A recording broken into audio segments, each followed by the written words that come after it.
Hey, hello, greetings and welcome. All right, so mental hygiene. So this is a question by Renald. How do we do it? And what's the metaphysical laws that regulate this? And I actually answered that question in the last video on the YouTube channel, but we're going to just change the structure of that a little bit so you can get a deeper clarity. Now, mental hygiene is the cleanness of how you think, how you feel, and how you act. When you start the initiation process, step one, mental training, you start observing your thoughts. Now, there's a very clear, concise reason why we start with observing the thoughts. And we don't start with observing the feelings or the body. And a lot of Vipassana systems, they'll start you off on observing the breath, observing the bodily sensations, observing your emotions. And you're already in the manifested soup. When you're there, you can't change them from that level. You can't change how you think, feel, act from the action. You have to go back to the thinking. So you have to defabricate from the top, not from the bottom. So to reverse engineer this, we have to go to how our consciousness touches thoughts, how we interact through resonance to generate feelings, how we repeat those feelings to generate actions, how we repeat an action to create a subconscious habit, and then that habit establishes who and what you are. So with Barden's framework, he goes, no, forget about mindfulness of body and feeling. Go to mindfulness of mind. So you observe and get to know consciousness itself and the thoughts, how they touch consciousness. So when you're quietly sitting there observing your thoughts rise and fall away, you'll very quickly reach this point where, okay, there's this mind substance and there's thoughts and they're separate. And as soon as you lose mindfulness and the thought touches the mind substance, it interacts and makes a story. So you become a creator. You create a story. As soon as you start creating a story, there's this, how do we put it, manifestation where your subconscious starts adding to it. And then we start having feelings related to the story. And then we start contemplating action or acting upon the story. And if we really like that action, we start to repeat that action on a regular basis. Okay, and that repeated action has obviously becomes part of our subconscious behaviors. Now, this observing state, you get to know the observer, you get to know the thought forms, and then you classify the thought forms. Some thought forms are highly magnetized. So let's say you haven't paid your electricity bill, there's a bit of emotion attached to it, and all of a sudden you start, I've got to pay that bill. So the thought form arises and is highly magnetized astrally. That increase of magnetism pulls your consciousness onto it to have a feeling physiological response due to the stress related to it. So if you're in, let's say, military, you don't want to have a stress response to a violent situation. You want to have a pre-program, this is the best thing to do in this situation to survive. If you have a stress response, you're going to make a mistake.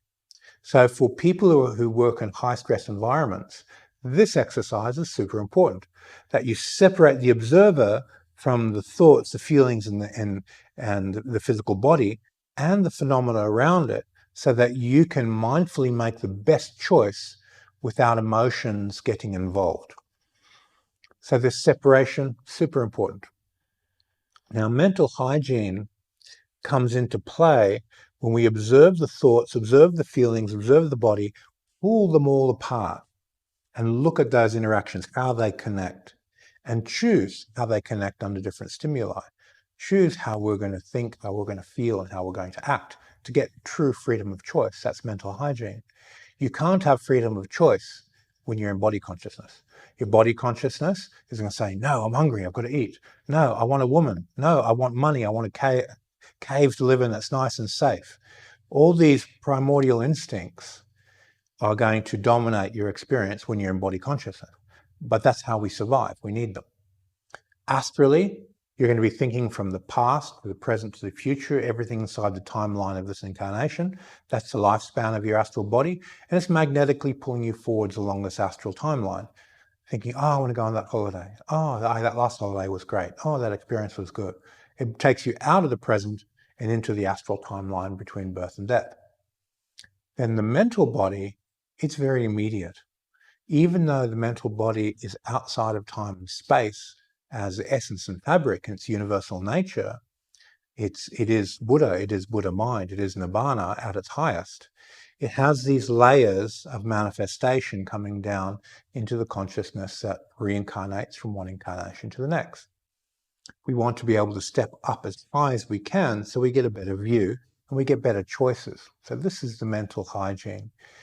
When we spend more time in this pure mind state observing, our choices unconsciously from within the spirit senses become higher. In some religions, they call this conscience. Everybody deep within their heart has conscience. They have this thing of, they know the difference between right and wrong. They look deep enough. Now, high stress environments will cover the conscience. It'll just make it too deep for some people to connect to. But if anyone really looks deep enough, they're going to find that at the essence and fabric of their mind is conscience. And conscience gives us the freedom of choice to raise up in vibration or go down in vibration. Without that freedom of choice, we can't evolve. We can't become better people. It's just, that's the way it works. So all these astral levels, from the lowest, closest to the physical going up, have freedom of choice. It has high density choices and higher frequency choices of light within each level on the astral plane. And this freedom of choice allows you to develop mental hygiene. What gives you the freedom of choice is separating and pulling apart all these layers, from your body consciousness to your astral ego emotional consciousness to the intellectual thought forms to the mind substance.